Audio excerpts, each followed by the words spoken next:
আন তাহবাতা আমালুকুম, জীবনের সমস্ত ভালো কাজগুলি আমি আল্লাহ বরবাদ করে দেব।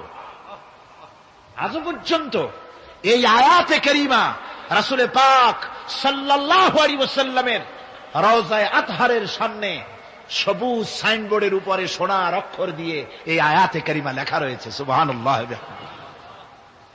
সর্বকালের, সর্বযুগের সর্বশ্রেষ্ঠ মহামানব, সর্বশ্রেষ্ঠ বিশ্বনবী, আল্লাহর পরে যার মর্যাদা, তিনি হচ্ছেন মুহাম্মদ রাসূলুল্লাহ সাল্লাল্লাহু আলাইহি ওয়াসাল্লাম। রাসূলুল্লাহ সাল্লাল্লাহু আলাইহি ওয়াসাল্লামের প্রতি মহান আল্লাহর ভালোবাসার অন্যতম নিদর্শন হচ্ছে মেরাজ। এর মাধ্যমে আল্লাহ রাব্বুল আলামিন তার বন্ধুকে নিজের সান্নিধ্যে নিয়েছিলেন। এখন আমরা শুনব সেই মেরাজের কাহিনী। দুলির ধরা থেকে রাসূলকে আরশে আজিমে নিয়ে যাওয়া হবে। বোরাক এলো। বোরাক হচ্ছে বারকুন থেকে উৎপত্তি। এর অর্থ হচ্ছে বিজলি, বৈদ্যুতিক গতি সম্পন্ন, ঘোড়ার চাইতে ছোট, খচ্চরের চাইতে বড়, এই জাতীয় একটা প্রাণীর মতো হযরত জিবরাইল নিয়ে আসলে। আমাদের দেশে কারো কারো বাড়িতে আয়নায় বান্ধানো থাকে এই ছবিটা। ঘোড়া আছে, দুইটা ডানা আছে, মাথাটা মেয়ে লোকের মতো, চুলগুলো ঝুলে পড়ছে, নিচে লেখা আছে হাজা বুরাকুন নবী সাল্লাল্লাহু আলাইহি ওয়াসাল্লাম। আন্দাজে কোথায় পাইছে আল্লাহ, মিথ্যে কথা, বাজে কথা। আল্লাহ এরকম একটা মেয়ে লোক মার্কা ঘোড়া পাঠাইছিল হুজুরকে নেওয়ার জন্য, এটা কথা হইল? রাসূলকে মক্কা থেকে, উম্মে বাবে উম্মে হানি থেকে হুজুরকে বের করে নিয়ে যাওয়া হলো বাইতুল মাকদাসে। সমস্ত পয়গম্বর, দুনিয়া আল্লাহ যাদের পাঠিয়েছিলেন, সমস্ত রূহ উপস্থিত ছিল সেখানে। রাসূল করিম সাল্লাল্লাহু আলাইহি ওয়াসাল্লাম এখান থেকে মেরাজ করলেন। এতটুকু ছিল ইসরা। কোরআনে কারীম বলছে, আজকের কারি সাহেব যেখান থেকে তেলাওয়াত করেছিলেন, সুবহানাল্লাযী আসরা বিআবদিহি লাইলাম মিনাল মাসজিদিল হারামি ইলাল মাসজিদিল আকসা। সুবহানাল্লাযী, সমস্ত দুর্বলতা, অক্ষমতা থেকে মুক্ত সেই সত্তা যিনি তার বান্দাকে ইসরা করিয়েছেন, মেরাজ করিয়েছেন। সুবহানাল্লাহ। সমস্ত দুর্বলতা, অক্ষমতা থেকে মুক্ত তিনি পার করে নিয়ে গিয়েছেন। তারপরে মুহূর্তের ভিতরে মহাশূন্য পাড়ি দিয়ে, সেই মহাশূন্য মানে কি? এইখান থেকে সূর্য কত দূরে জানেন না? 9,30,00,000 মাইল দূরে এখান থেকে সূর্য। সেই সূর্য, তারপরে রয়েছে গ্যালাক্সি, মিল্কি ওয়ে, গ্রহ নক্ষত্র, সে যে কত দূরে, যে সমস্ত তারকা, এমন বহুত তারকা আছে যে তারকা সৃষ্টির পর তার আলো পৃথিবীর মাটি আজ পর্যন্ত স্পর্শ করে নাই, অথচ আলোর গতি প্রতি সেকেন্ডে কত মাইল? 1,86,000 মাইল। এই 1,86,000 মাইলের সেকেন্ড, এর মিনিট, এর ঘন্টা, এর দিন, এর সপ্তাহ, এর মাস, এর বছর, এটাকে বলা হয় লাইট ইয়ার, আলোকবর্ষ। সেই তারকা তৈরি হওয়ার পর কত সহস্র সহস্র লাইট ইয়ার চলে গেল, আজও পর্যন্ত সেই তারকার আলো পৃথিবীর মাটি স্পর্শ করতে পারে নাই। তাহলে সেই তারা কোথায়?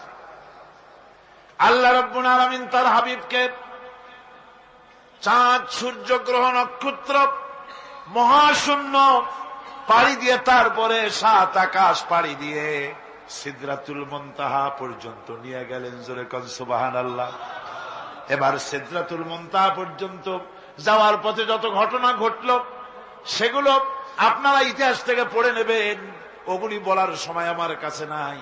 সিদরাতুল মুনতাহায় যাওয়ার পর হযরত জিবরাইল বলেন, আর আমি যেতে পারবো না, এটা হলো বিপজ্জনক বর্ডার। আমি যদি আর এক চুল অগ্রসর হই তাহলে আমি জ্বলে পুড়ে ছাই হয়ে যাব, আমার আর যাওয়ার অধিকার নাই। হুজুর সেখানে বসে থাকলেন। জিবরাইল বলে গেলেন, এখান থেকে আপনাকে নেওয়ার কুদরতি ব্যবস্থা হয়ে যাবে।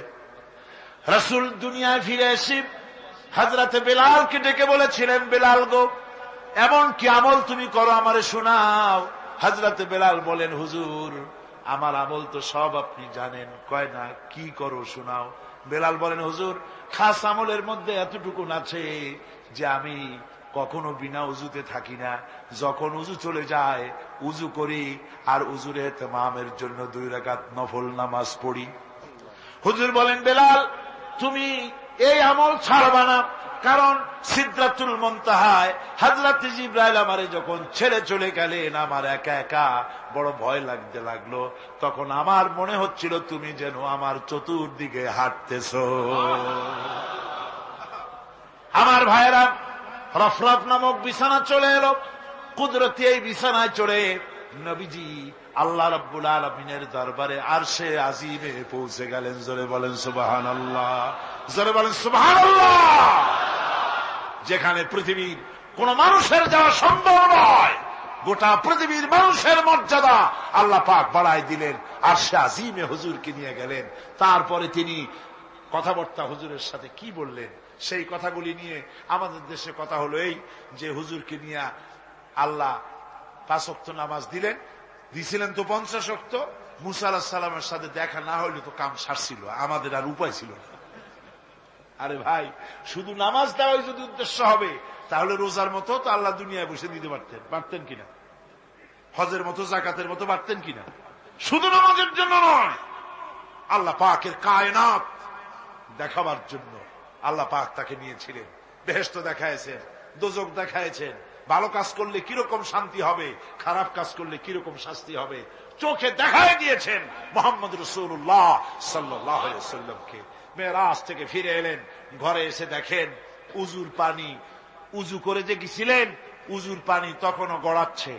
যে দরজা দিয়ে বেরিয়েছিলেন দরজাটা ধাক্কায় তখনও কাঁপতেছে। যে বিছানায় শোয়া ছিলেন সে বিছানায় মানুষ শুয়ে থাকলে যেমন উষ্ণ থাকে সেরকমের উষ্ণ ভাব তখনও আছে। কেমনে হলো মাথায় ঢুকবে না।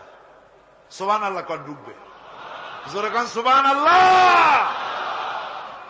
এটার ব্যাপারে কোন বিজ্ঞান দর্শন যুক্তির প্রয়োজন নাই। প্রয়োজন শুধু এতটুকু, আল্লাহ তার হাবিবরে নেবেন, কত দ্রুত নিবেন, কত দ্রুত পাঠাবেন এটা তিনিই ভালো জানেন, আমাদের কোনো জানার কথা না। ঠিক কিনা কর?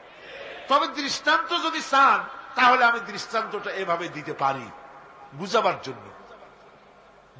জন্য একটা দৃষ্টান্ত দিতে পারি। সেটা হলো এই, ধরেন বাংলাদেশে কোন প্রেসিডেন্ট আসবে, পৃথিবীর যে কোনো দেশের এক প্রেসিডেন্ট আসবে।